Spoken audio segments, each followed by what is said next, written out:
Welcome to Stories in the Rain. Take a slow breath in and let it fall away. You're safe here. The day is done. The night has arrived. Nothing else needs your attention now. Outside, the rain drifts through the darkness, tapping, whispering, settling the world to sleep. Get comfortable. Let your body grow heavy and allow this story to carry you gently into rest.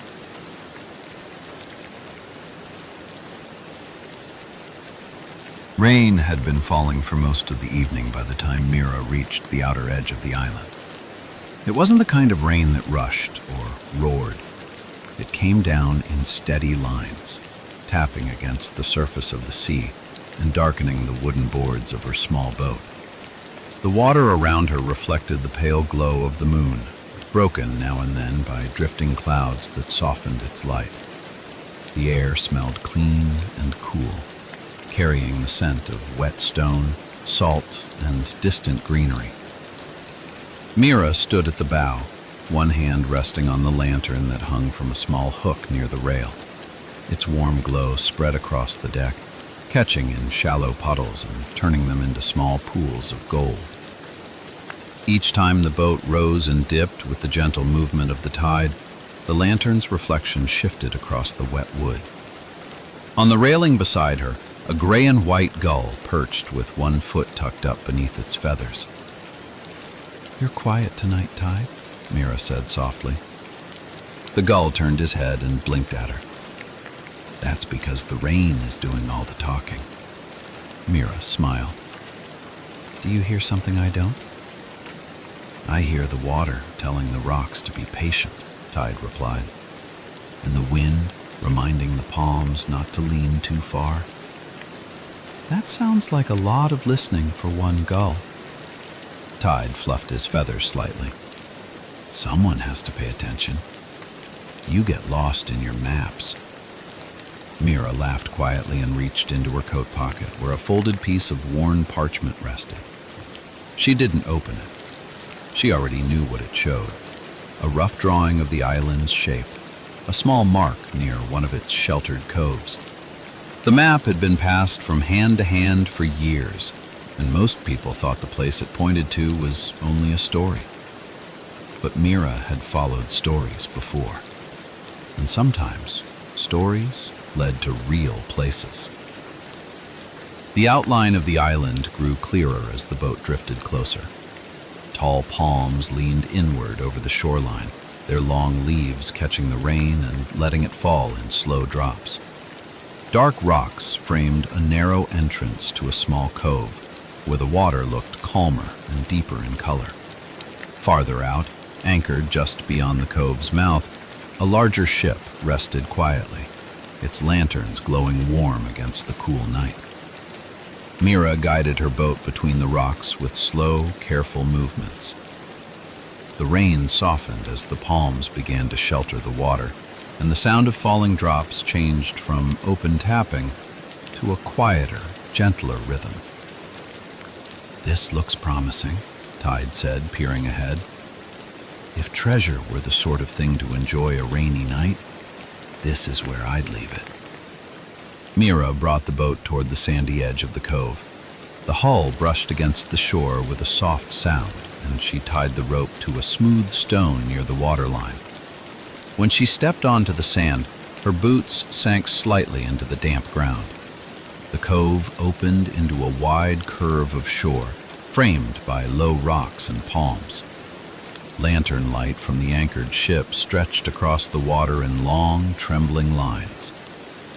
The rain continued to fall, leaving small, dark circles in the sand where each drop landed. Mira walked slowly along the shore, letting her eyes adjust to the dim light. Scattered pebbles lined the edge of the cove, mixed with bits of driftwood and smooth stones shaped by the sea. Now and then, Something faintly metallic glinted among them. Tide hopped down from the railing and followed at her side, his webbed feet leaving small prints in the wet sand. "Are those coins?" he asked, nodding toward a faint gleam near the rocks. Mira knelt and brushed away a thin layer of sand, revealing a single, dull coin. "It looks like one," she said, turning it between her fingers. "It's been here a long time." "That's either very lucky," Tide said, "or very suspicious." They continued along the curve of the cove. The rain tapped against the palms and rocks, and the water moved gently at the shore, rising and falling in slow, even waves. The farther they walked, the more signs of something left behind began to appear. A broken crate rested near a cluster of stones, its wood dark with age and rain. A length of old rope lay coiled nearby, softened by years of salt and weather. Another crate stood farther back beneath a palm, its lid cracked open as if it had been left that way in a hurry long ago. Mira slowed her steps. "This place doesn't feel empty," she said quietly. "It feels like people were here once." Tide tilted his head. "But not recently." They followed a faint path in the sand that led toward the center of the cove. The lantern light from the anchored ship reached this far now, mixing with the glow of Mira's lantern and the pale light of the moon. Then they saw it. A large wooden chest rested among the rocks near the water's edge. Its lid stood open, rain pattering softly against the inside of the wood. Around it, scattered across the sand and stones, lay coins, cups, and small pieces of metal that caught the light with warm flashes. Mira stopped. For a long moment, she didn't move at all. She had imagined treasure before. She had pictured chests and coins and shining things. But standing here, with rain falling around her and lantern light reflecting across wet gold, the sight felt unreal. The chest was full. Not just a little full, but filled to the edges with coins and small treasures of every kind. Some pieces were old and worn smooth.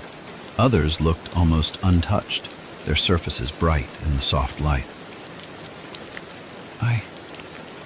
I've never seen anything like this," Mira said, her voice barely above the sound of rain. Tide let out a low, amazed sound. "That's more gold than I've seen in my entire life. And I've lived near ports." Mira took a slow step closer. Her heart beat a little faster, not from excitement alone, but from the sheer surprise of it. The treasure seemed to glow against the dark shore, warm and bright in the night. She knelt beside the chest, careful not to disturb the coins. The rain tapped against the wood and water trickled down the edges, darkening the grain. "There's so much," she whispered. "Enough to change everything." Tide peered into the chest. "Enough to buy a very comfortable nest. Maybe two." Mira smiled faintly, then reached out and picked up a small gold cup resting near the edge. It was heavier than it looked. The surface was cool beneath her fingers. For a moment she simply held it, letting the lantern light play across its smooth sides. Then she frowned slightly. "Do you feel that?" she asked. Tide leaned closer.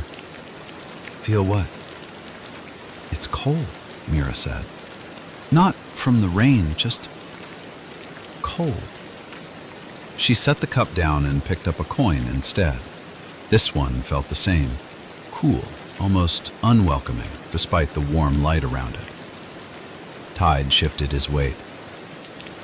"The air feels strange here too, like the cove is holding on to something it doesn't want to let go of." Mira stood slowly and looked around.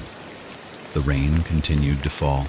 The palms whispered quietly as water slid from their leaves. The anchored ship creaked softly in the distance. Everything looked calm, and yet there was a heaviness in the air that she couldn't quite explain.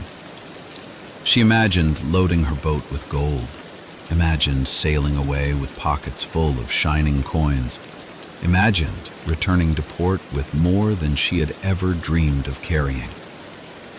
And in that imagining, something felt wrong. Why would anyone leave this behind? She asked quietly. Tide shook his head. People don't leave this kind of treasure unless they can't take it. Or shouldn't. Mira looked back at the chest. The gold still gleamed. The coins still caught the light. But now, the beauty of it felt different. It felt like something that did not belong to anyone anymore. Something the island itself was keeping. I think it's cursed, she said at last. Tide didn't argue. That would explain why it's still here. Mira took one last look at the treasure. The sight of it still filled her with awe. Even knowing she would not take it, she felt grateful to have seen it, to know that such places could exist in the quiet corners of the world. She stepped back from the chest and turned toward the water. I don't want to carry something that doesn't want to be carried, she said. Tide hopped to her side. That's probably wise. They walked back along the shore, leaving the treasure where it lay. The lantern light from the anchored ship guided their steps, stretching across the wet sand in soft, wavering lines. The rain continued its steady rhythm, tapping against Mira's coat and the stones beneath her feet. When they reached the boat, Mira paused and looked back once more at the cove. The open chest rested among the rocks. The coins lay scattered, glowing softly in rain and moonlight. The palms leaned inward, sheltering the shore.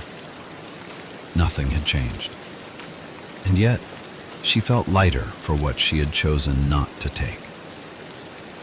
Mira climbed into the boat and set her lantern near the bow. Tide followed and settled beside her, tucking his wings close to his body. No treasure for us, he said. Mira smiled. We found the place. That's enough. She untied the rope and gently pushed the boat away from the shore. The water carried them back toward the open sea, the lantern's glow stretching across the surface in long, trembling reflections. Behind them, the cove slipped back into shadow, its treasure left untouched beneath the rain. The sound of falling water softened as the palms faded into darkness, and the anchored ship became a small, steady light in the distance. Mira guided the boat onward without hurry. The rain continued. The sea moved gently. The night grew quieter. And with the lantern glowing softly at the bow, and Tide resting beside her, the world seemed calm enough to let go and drift toward sleep.